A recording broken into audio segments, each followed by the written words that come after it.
चाहती हूँ ये किसकी जिम्मेदारी थी? इस देश के नागरिकों की सुरक्षा की जिम्मेदारी किसकी है? क्या इस देश के प्रधानमंत्री की नहीं है?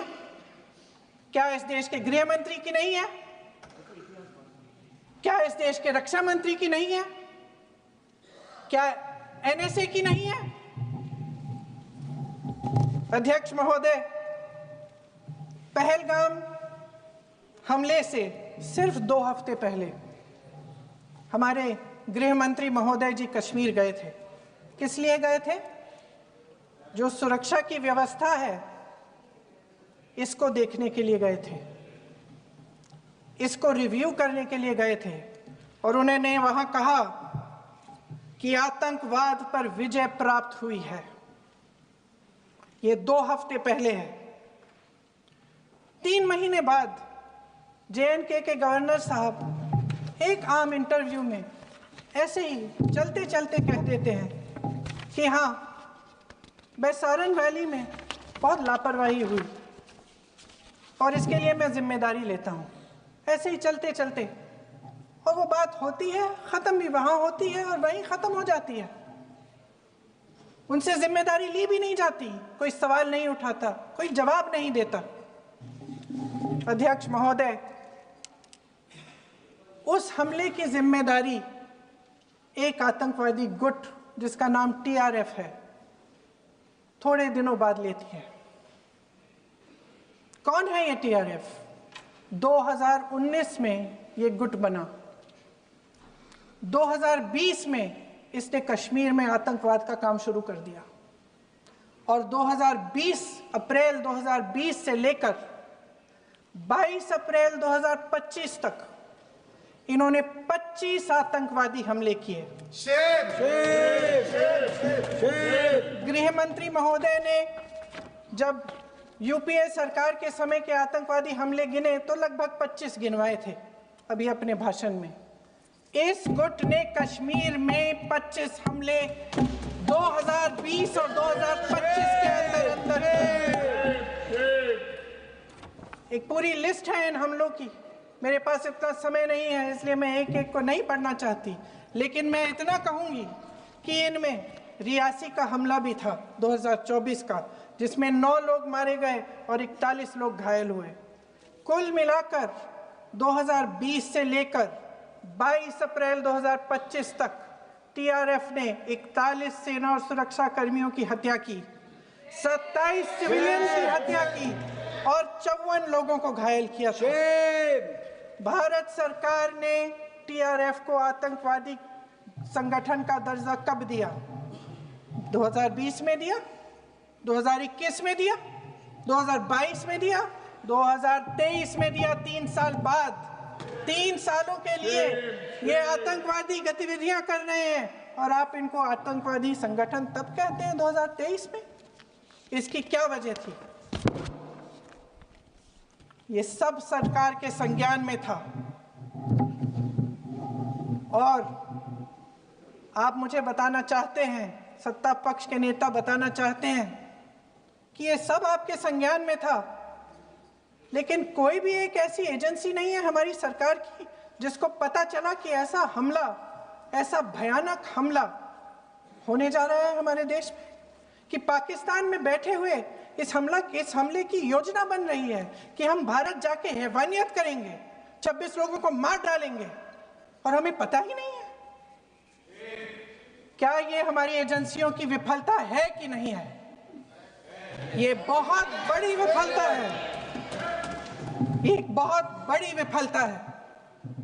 जानते थे कि ये गुट है, जानते थे कि 5 सालों से ये आतंकवादी हमले कर रहा है, अध्यापकों को मारा, आर्मी के बड़े बड़े अफसरों को मारा, आम जनता को मार डाला, पुलिस वालों को मार डाला, और आप इन पे निगरानी नहीं रख रहे थे।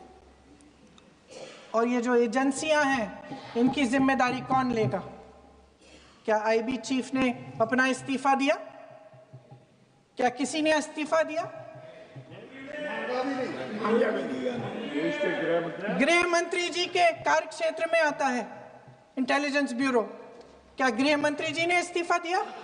इस्तीफा छोड़िए, जिम्मेदारी ली।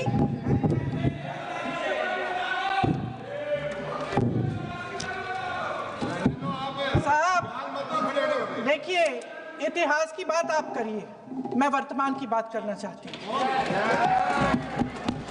आपको तो एक बहाना चाहिए, आपको तो एक बहाना चाहिए। पूरे परिवार का नाम गिनवा देते हैं। अरे अपनी जिम्मेदारी खुद लीजिए। 11 सालों के लिए तो सत्ता में आप हैं। अभी नेहरू को छोड़ नहीं रहा। कल माननीय गौरव गोगोई जी ने अपने भाषण में पूछा गृह मंत्री जी से, क्या आपकी जिम्मेदारी नहीं थी? मैं देख रही थी। राजनाथ जी, रक्षा मंत्री जी यूं यूं अपना सर हिला रहे थे, कुछ बोले नहीं। अंदर से ये महसूस हुआ होगा कि यहाँ कुछ जिम्मेदारी थी, लेकिन माननीय गृह मंत्री महोदय जी हंस रहे थे, वे हंस रहे थे।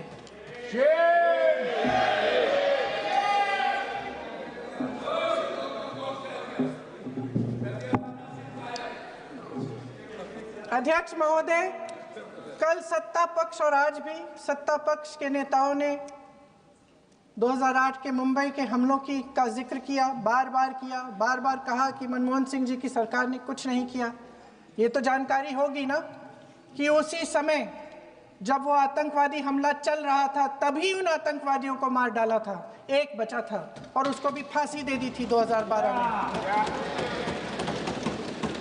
महाराष्ट्र के मुख्यमंत्री ने इस्तीफा दिया। देश के गृह मंत्री ने जिम्मेदारी लेकर इस्तीफा दिया। एक जवाबदेही थी पब्लिक के प्रति, एक जवाबदेही थी इस देश की जनता के प्रति, इस देश की धरती के प्रति।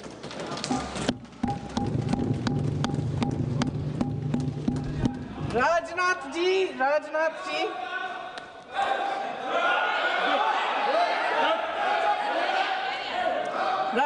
जी तो पुलवामा, उरी और पठानकोट के समय गृह मंत्री रहे थे।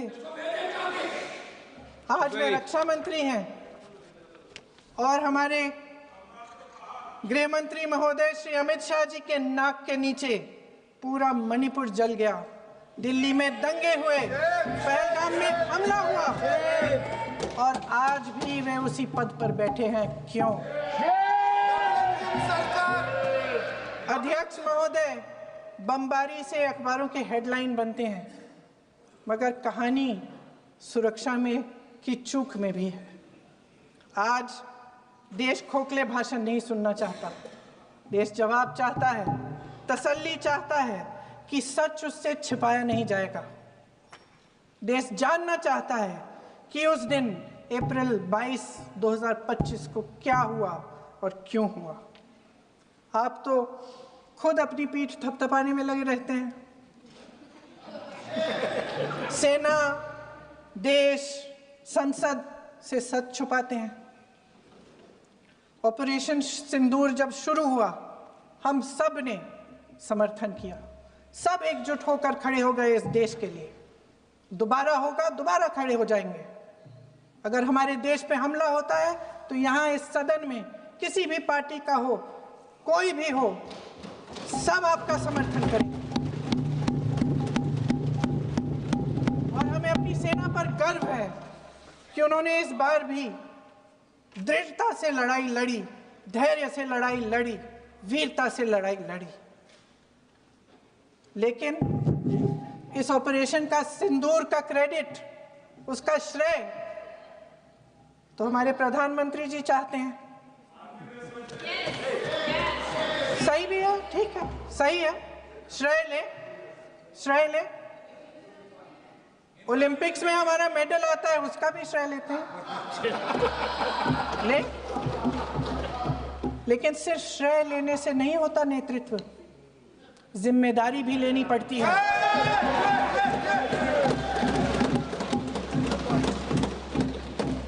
देश के इतिहास में ये पहली बार हुआ, देश के इतिहास में ये पहली बार हुआ कि जंग होते होते ही रुक गई है जी। और इस रुकावट का ऐलान हमारी सरकार, हमारी सेना नहीं करती, अमेरिका के प्रेसिडेंट करते हैं, अमेरिका के राष्ट्रपति नहीं करते। ये हमारे प्रधानमंत्री महोदय की गैर जिम्मेदारी का सबसे बड़ा प्रतीक है। आज गृह मंत्री जी ने इस बात पर उल्लेख किया। उन्होंने कहा, उनके शब्दों में उन्होंने कहा कि पाकिस्तान के पास शरण में आने के बजाय कोई चारा ही नहीं था। आपने शरण दिया क्यों? वो आते हैं आपके देश के अंदर, लोगों को मार डालते हैं और आप उनको शरण दे रहे हैं। क्यों दिया शरण? इसका जवाब क्यों नहीं दिया एक भी भाषण में? जैसे ये बात उठी, शरण की बात की, हमारे गृह मंत्री जी ने इतिहास में चले गए। नेहरू ने क्या किया, इंदिरा गांधी ने क्या किया, यहां तक कि मेरी